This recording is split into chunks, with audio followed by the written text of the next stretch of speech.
This is not a debunking video. There's already plenty of those regarding those findings of those supposedly alien bodies. Instead, I want to try and explore what alien life might look like based on the information we currently have of the only example of life we know of in the entire universe. The life on our planet Earth. Many alien beings in fiction look almost exactly like humans, with essentially the same body plan, so standing upright with a head with forward-facing eyes, and a torso with 4 limbs and hands and feet. Now, this is what the most intelligent and advanced species on Earth evolved to look like, but we have no idea if evolution would take the exact same path on a completely different planet. I guess it technically could, but given the enormous amount of variety we see in the past and present of the life on our planet, there are many possibilities. First of all, it must be said that evolution as we know it is a process that does not strive for complexity or intelligence. It doesn't strive for anything at all. It's simply a thing that happens over time as living beings attempt to survive long enough to pass on the genetic code embedded in their DNA to the next generation. If the creature dies before it can do that, so be it. If the entire species dies out, too bad. Evolution has no plan or purpose. It's nothing but a consequence of the chemistry of life. When a creature reproduces the genetic blueprint for this creature, its DNA gets copied or mixed from their parents. But these copies are never perfect, and small mistakes happen all the time. Usually these mistakes have no effect or will cause the creature to die faster. But sometimes the mistake can help the creature survive better than others, making it much more likely that it can pass on its genetic code, along with the mistake that made it better at surviving in the first place. Now its descendants will also have this new feature in their genetic code, and so over very long periods of time, literally billions of years, living beings have evolved into many different species that are each adapted to a certain way of life in a certain environment.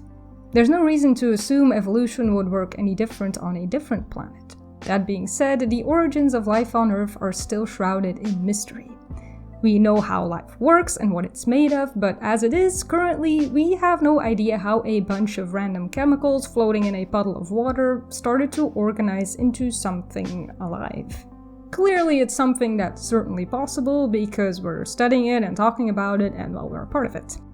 It seems reasonable to assume that if this can happen on Earth, it could happen elsewhere in the universe as well.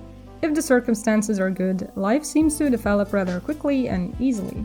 Life has existed on Earth for at least 3.5 billion years, and probably started to form even earlier. Our planet is 4.5 billion years old, and during its first few million years of being around, it still had to cool down and endure a bombardment of asteroids and other leftover debris of the formation of the solar system. But it seems life started to happen pretty much as soon as that was possible. Liquid water may have existed on Earth's surface as early as 4.4 billion years ago, and water is necessary for all known forms of life. LUCA stands for Last Universal Common Ancestor.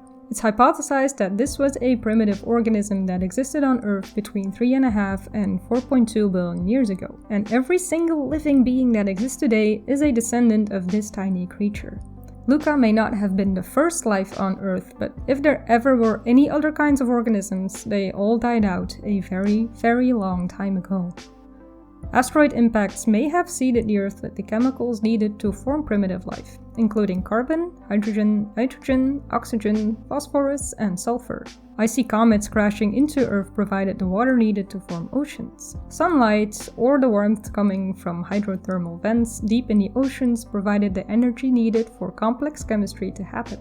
Our planet's orbit around the Sun seems to be at the perfect place where it's not too hot or too cold to sustain life. This is why scientists focus their efforts to detect possible signs of alien life on smaller rocky planets that orbit their star at the right distance. All we have to go off is the life we know here on our Earth, and it's safe to say it's not just surviving, but thriving. It's not just a bunch of single-celled organisms crawling around in the mud. Life has conquered almost every possible environment, and there have been millions of species in the sea, the land, and the sky, in dark caves and acidic pools, on the ice of Earth's poles, and in the vast sands of the deserts.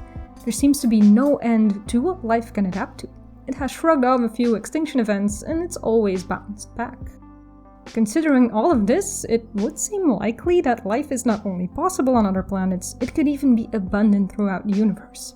The chemical elements needed for life as we know it has been found on moons and planets in our own solar system. So it would seem that all life needs is the right circumstances. Now, as it is, we have absolutely no idea how common these circumstances are, also because we don't know exactly what those are in the first place. So far, we haven't found any life forms on any celestial body other than Earth. Over 5,000 exoplanets have been discovered as of January 2023, but there's only about 60 of them that seem potentially habitable. Still, based on these findings, it's estimated that there's at least 50 billion planets in the Milky Way alone, and at least 500 million of them are in the habitable zone of their parent star. So we can say that even if life is rare, there's still a lot of places it could potentially begin. That is a lot of aliens. They could look like anything we can dream of, and the possibilities are pretty much endless. Yeah, let's slow down just a little bit. One thing you should know is that for a good chunk of Earth's history, life was nothing but microscopic single-celled organisms floating around in the oceans. The earliest fossils of multicellular life are only about 2 billion years old.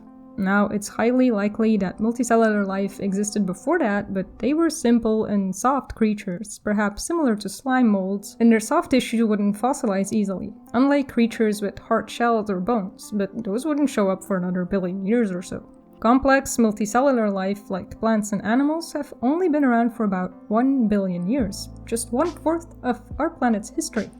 Evolution has no preference for single-celled organisms or multicellular life. Both exist on our planet, and both life forms have their advantages, clearly because they're all thriving in their own right.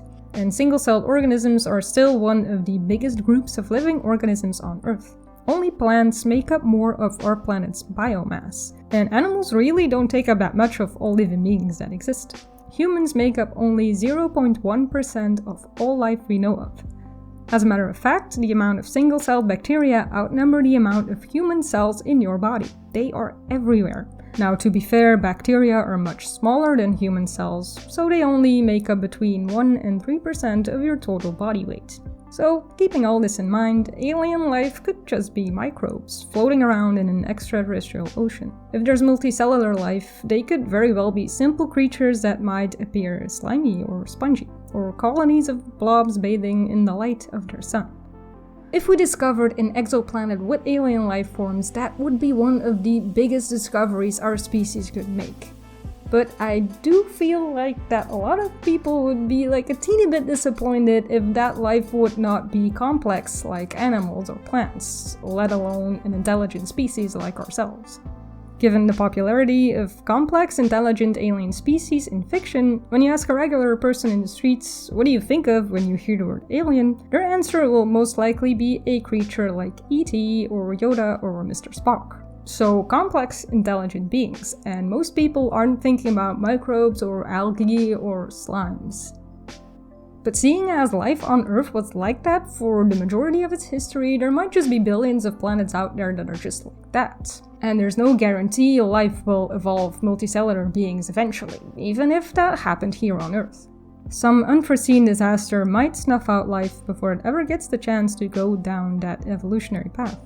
Or it might simply not happen because life can clearly thrive without complexity. The evolution of complex life and eventually intelligent life might require very specific circumstances that could be extremely rare in the universe. And as it is, we don't know exactly how life on Earth became multicellular in the first place. Now maybe by this point in the video you're wondering, how would we even know there is life on a distant planet? Sure, it's relatively easy to send a probe to the other planets here in the solar system to find signs of past or present life, but with current technology it would still take many thousands of years to reach even the nearest habitable exoplanets. So what are scientists looking for? A sign of past or present life is called a biosignature. This can be any substance or phenomenon that can only be caused by the presence of past or present life forms. One of the best examples of this are fossils. These can be imprints of petrified bone or shell, petrified plants, and sometimes even petrified soft tissue like skin. Natural oil, petroleum, forms from big amounts of dead plankton or algae that got buried under layers of rock and got exposed to great pressure and heat for long periods of time. When it comes to looking for biosignatures on exoplanets, once again we have to rely on what we know about life on Earth in the present day and past. The presence of life has had a profound influence on our planet, and scientists can study the chemical composition of fossils and rocks to figure out how it has done so in the past few billion years. And so we have an idea of what Earth's atmosphere was like in the distant past, and we can compare it to how it is today. The chemical composition of an exoplanet's atmosphere can tell us if there could be life forms there. Over billions of years, life existing on a planet would result in a mix of chemicals that otherwise couldn't form on their own. Earth's atmosphere has a lot of oxygen and a good amount of methane that are generated by the life on our planet. Big amounts of oxygen and methane could be a potential biosignature in the atmosphere of an exoplanet, since these gases are a waste product of the life as we know it here on Earth. Basically, we're on the lookout for alien farts. Yeah, I love biology. The presence of liquid water on an exoplanet is definitely a good sign, though not direct evidence for alien life. The presence of certain chemicals associated with the chemistry of life, such as carbon, could also be a potential biosignature. It's possible that one day we could find fossils of ancient life, even microscopic life, on Mars or other worlds in our solar system. It's for sure doable to send probes and robots to Mars or Jupiter's moon Europa, which has a big ocean under its crust of ice. It's evidently much harder to detect possible biosignatures on exoplanets that are many light years away, and this requires extremely sensitive instruments. The James Webb Space Telescope is equipped to detect methane in the atmosphere of distant exoplanets, but this is just one marker of possible alien life, not a guarantee. The search for alien life in the field of astrobiology are fields of science that are still in their infancy in many ways. But as time goes on, and our methods improve, and our machines become better and better, our chances of finding alien life should become much bigger as well, provided it's out there in the first place.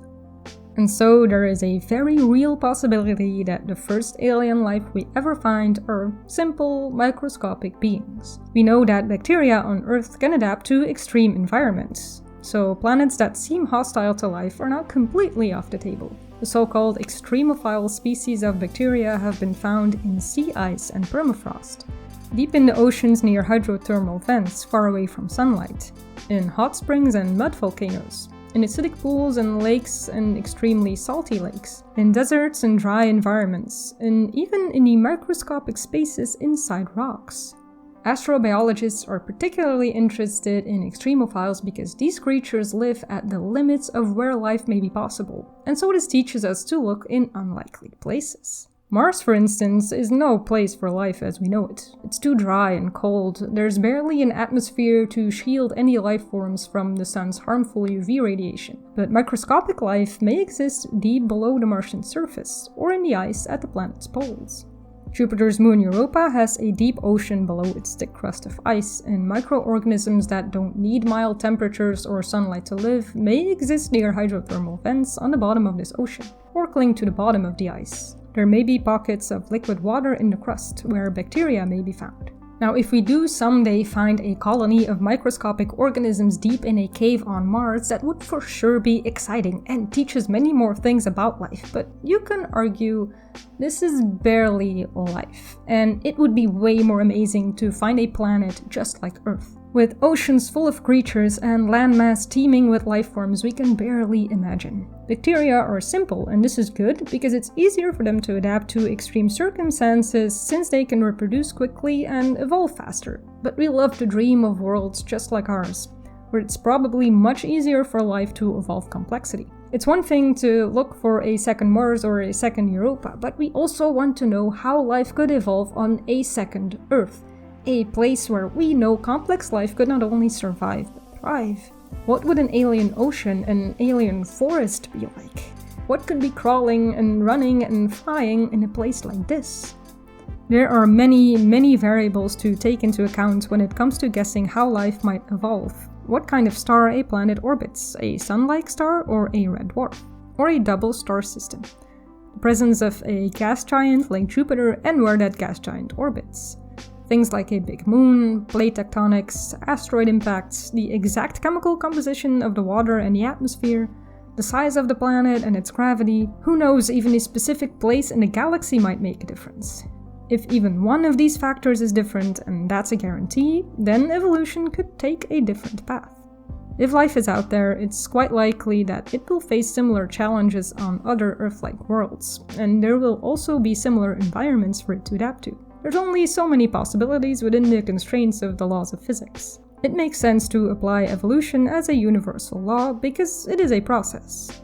If life can happen and persist and even thrive for a long enough period of time, it will slowly adapt to new circumstances as long as the changes aren't too drastic and make life go extinct. Alien life may not be entirely alien.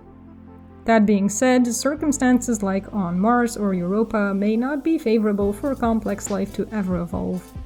We don't know for sure why it happened on Earth, but if life is abundant on a planet, it stands a better chance of overcoming extreme events like meteor strikes, and bounce back because now certain niche species get a chance to take over. Mammals were small and nocturnal when dinosaurs were still around, but after they were mostly gone, mammals took over a lot of the areas previously ruled by dinosaurs. They became much bigger and started to live in the daytime. If life on a more hostile planet is just a handful of small bacteria colonies in deep caves, it's much more likely to go extinct before it ever gets the chance to evolve into multicellular beings. Some scientists even argue that while single-celled organisms may be common in the universe, the circumstances that made that life could evolve into multicellular beings are so rare it may have happened just once in our galaxy. Life then eventually evolving intelligent beings like ourselves may have happened just once in the 13 billion years since our universe began. But for the sake of the video, let's keep on daydreaming a bit and try and imagine what life could be like on an Earth-like planet. If there is an exoplanet out there that could be an almost identical twin of Earth, we can expect life there to have adapted to the environment and certain challenges in similar ways as it has on our planet. In fact, this is something that has already happened many times to the life here. It's called convergent evolution. Completely different species can evolve similar adaptations and survival mechanisms. A perfect example of this is flying. Life has evolved wings 4 separate times since animals began to conquer the land. Insects were the first, then pterosaurs that went extinct, then birds, and then bats. The common ancestor of birds and bats lived over 300 million years ago, and that creature did not have wings and did not fly, and neither do many of its other descendants, including crocodiles and elephants. Bird and bat wings evolved in different lines of descendants, and this is obvious because both animals are built quite differently, even if they both have to obey the same laws of physics when it comes to flying. Birds use feathers as the main building components of their wings, and in bats, the wing is a piece of skin stretched between elongated finger bones and the hind leg. Either way, if you want to fly, you need some sort of membrane supported by rigid structures, and every wing that exists in birds, bats, pterosaurs, and insects has this basic building plan because this is the only way to generate lift by either flapping or in small creatures like bees by buzzing the wings. Flying having evolved 4 different times in species that are not closely related can tell us a lot about what alien life might look like. Bird, bat, butterfly, and bee wings all have to work with the same laws of physics, so there's only so many possibilities. There may very well be aliens with wings very similar to the wings of Earthlings. Beings like plants and animals evolved here on Earth, so if life can happen elsewhere, it may also evolve this sort of variety and complexity. There are over 2 million known species of animals, 380,000 known species of plants, and 148,000 known species of fungi. There are millions more species that haven't been discovered yet, and animals, plants, and fungi are but 3 smaller groups in one branch of all life on Earth. 99% of all species that have ever existed on our planet are extinct, and biologists estimate there may have been 50 billion species on our planet since life began. Extinction is inevitable. Constant environmental changes make that every species either changes or disappears. For us humans, the most interesting kinds of alien beings would be similar to what we're confronted with on a regular basis. Plants and fungi, animals, and other intelligent beings. Multicellular beings on Earth have evolved a few ways by which to organize their basic body structure. Sea sponges, for instance, are simple tubes, but jellyfish, starfish, sea anemones, and many flowers have a radial body plan, a repeating pattern around a central axis. Most animals, however, are bilateral beings. This means they have a left side and a right side that are more or less mirror images of each other, and they have a head and a tail, as well as a belly and a back. Symmetry in biology is interesting to consider when it comes to guessing what alien life might look like. Good symmetry is a sign of good genes in bilateral species, but there is still a lot of uncertainty as to why most animals evolved to be this way here on Earth, and even then it's not a hard rule.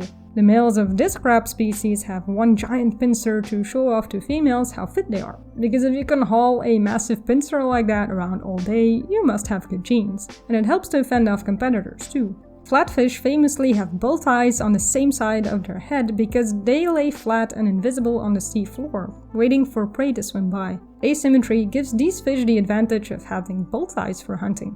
While it seems bilateral symmetry has the evolutionary advantage because it's the most common in animals, there's still several other body plans that work just fine. At some points there even was triradial symmetry, threefold symmetry.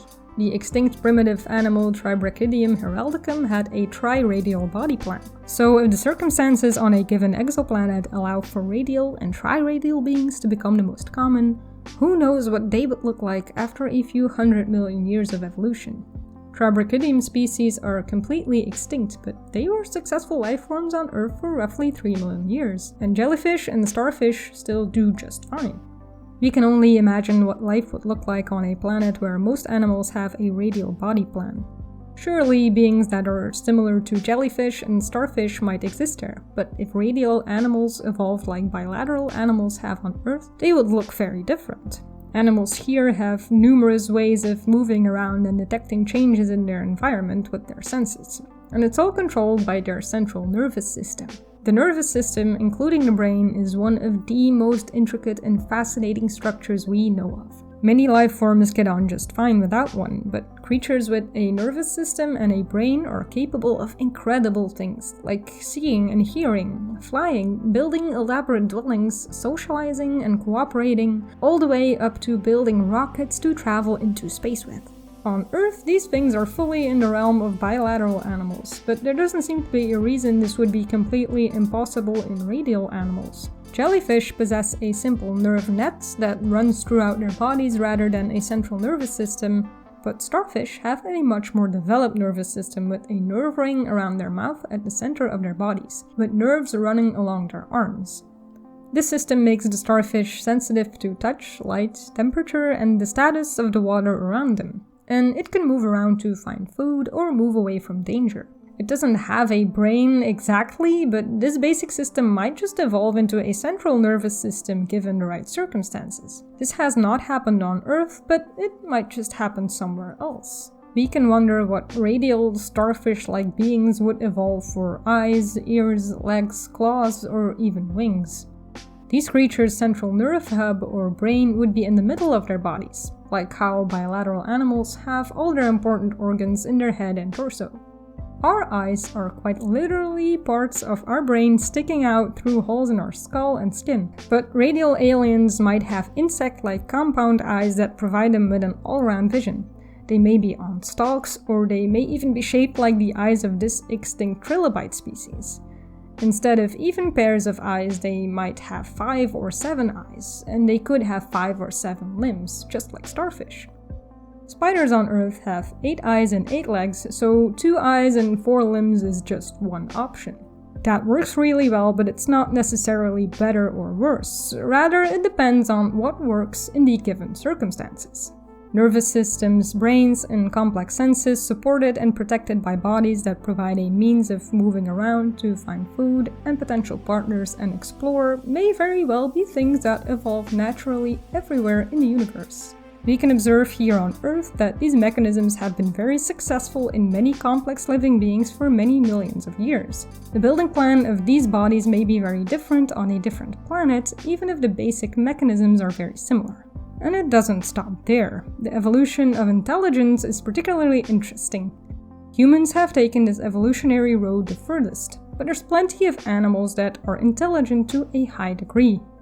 Mammals are famously clever. Our closest cousins in the animal kingdom, chimpanzees, bonobos, orangutans, and gorillas, are all able to learn how to communicate using basic sign language. And in the wild, they all use tools and live in complex social hierarchies.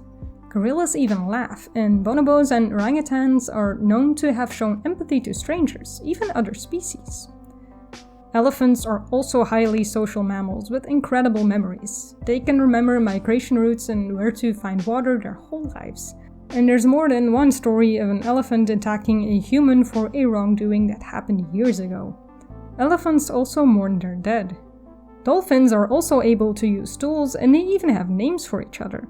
Anybody who's ever owned a dog or a cat knows they can learn their own name, even though cats are a lot less willing to listen to it. And both dogs and cats can learn tricks. Birds display high intelligent behavior as well.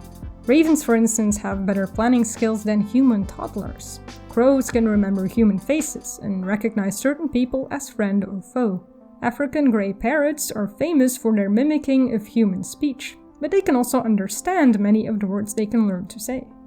Octopuses are skilled escape artists, and some have broken out of their enclosures and swam all the way back to the wild. They can also use tools, and some species even carry the tentacles of the deadly jellyfish Portuguese man-o'-war as a weapon, while others collect coconut shells to build shelters for themselves. Surprisingly, many insects display high levels of intelligent behavior as well. Bees, for instance, can solve puzzles and have exceptional navigational skills.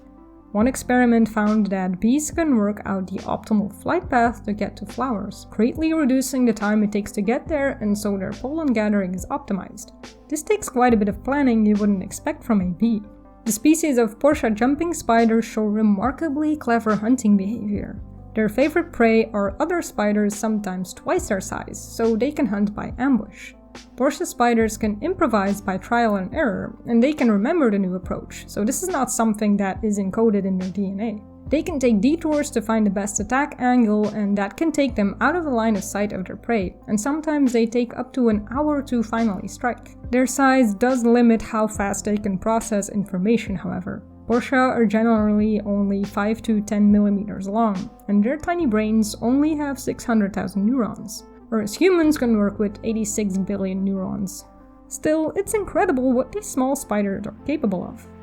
The bottom line is, intelligence is absolutely not unique to humans, and many different kinds of animals have developed it. Being smart is obviously a good survival mechanism, so if given a chance, it might evolve on other planets as well. So, considering everything we've learned about different body plans and nervous systems and intelligence, and keeping in mind that evolution might not take the exact same path on a different world, even if it's very similar to Earth, intelligent alien beings might look very different than humans. They might actually resemble those biblically accurate angels more. Biblically accurate aliens, if you will. Now, to be fair to all those depictions in media of humanoid aliens, there's two good reasons for that. The first is practical. It's just easier to put a human actor in a lot of makeup or digitally paint over them after motion capture, or just give them pointy ears and an unusual hairdo. The second is, you're telling a story for humans, not aliens.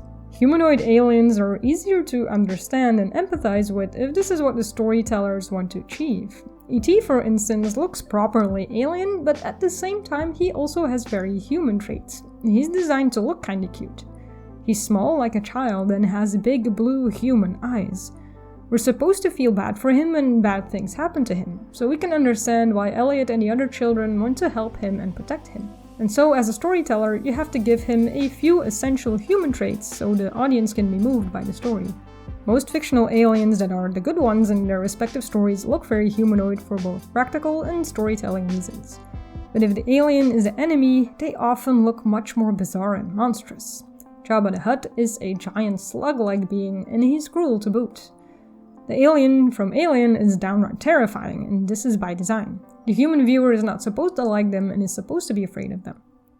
If we look at the absolutely enormous amount of variety in the past and the present of the life on our planet, there's no reason to assume any intelligent alien species would look anything like humans. There's already plenty of Earthlings that look quite alien and have even served as inspiration for alien creatures in fiction. Of course, the main reason for that is that we can't imagine anything we've never seen. That being said, some beings that actually exist seem to defy the laws of nature. But still, even this thing shares a common ancestor with you and me in the distant past of the life on Earth. Trying to imagine what aliens could look like is mostly guesswork, but life as we know it at least teaches us that there are many options for life anywhere, and this video barely scratches the surface. I focused on what life might be like on an Earth-like planet because we're familiar with our planet and all the life here, but there's worlds out there where the environments could allow for much more bizarre beings and ways of life. An intelligent species evolving in the depths of an ocean under a thick crust of ice would be completely amazed to find that there is a vast universe above the surface of their world, while for humans here on Earth, the sky has always been available to us. And since this intelligent species would have evolved in total darkness, they wouldn't perceive their sun and the light of the stars in the same way as we do. If we ever contacted an intelligent species like that, they might be completely surprised to learn that we have eyes with which we can see a completely different part of the electromagnetic spectrum. They wouldn't have eyes, at least not like Earthling eyes, but they would probably have some sort of organ with which they can detect infrared radiation. Some snakes on Earth have an organ like this. This alien species would need to build special instruments to detect what we can see with just our eyes, while on the other hand, we have to do the same to detect all forms of radiation we can't see. Some planets are tidally locked to their star. They always have one side turned towards their sun, and so that side is always scorching, while the other side is always frozen. What sort of life could evolve in the temperate narrow band between these two hellscapes, perpetually in twilight? Life on Earth in many ways relies on the day and night cycle, but who knows what it's like for life on a world where the sun never sets. Convergent evolution teaches us that different life forms can develop similar survival strategies, and the incredible amount of variety on our planet teaches us that there's many ways for life to survive and thrive. There's no telling when or even if we will ever find alien life, but it's still exciting to dream of what it could be like, from single-cell organisms all the way to creatures that may be very similar to us in behavior, even if their bodies might be very different. Or they may look a lot like us after all, but there's no telling how likely that is. And then we haven't even considered what could happen when an intelligent species becomes so advanced they can influence their own evolution. Humans have bred animals and plants to suit our needs and wants for many thousands of years, but we've done this by the natural process of evolution and selecting what traits are desirable and wait until we had it just right. Now we can influence this process by engineering DNA directly, and while we haven't applied it to our own species on any sort of significant scale, it's certainly possible. There's no telling what this path will lead us to, also taking into account the further development of technology like artificial intelligence. We can wonder if there may be an intelligent species out there that figured this out hundreds if not thousands of years ago and what they made of life and themselves. All that being said, we have never found any kind of life outside of our planet. Many people firmly believe aliens must be out there, and the idea is for sure exciting, but the reality is we just don't know, at least for the time being. Now, of course, there's nothing wrong with hoping life could be out there and searching for it and imagining what it could be like. If we don't look, we'll never know, and the next big discovery might be closer than we think. So with this video, I hope I inspired some new ideas of what aliens could possibly look like. I want to thank you for watching, and I hope you learned something new today, and I will see you soon.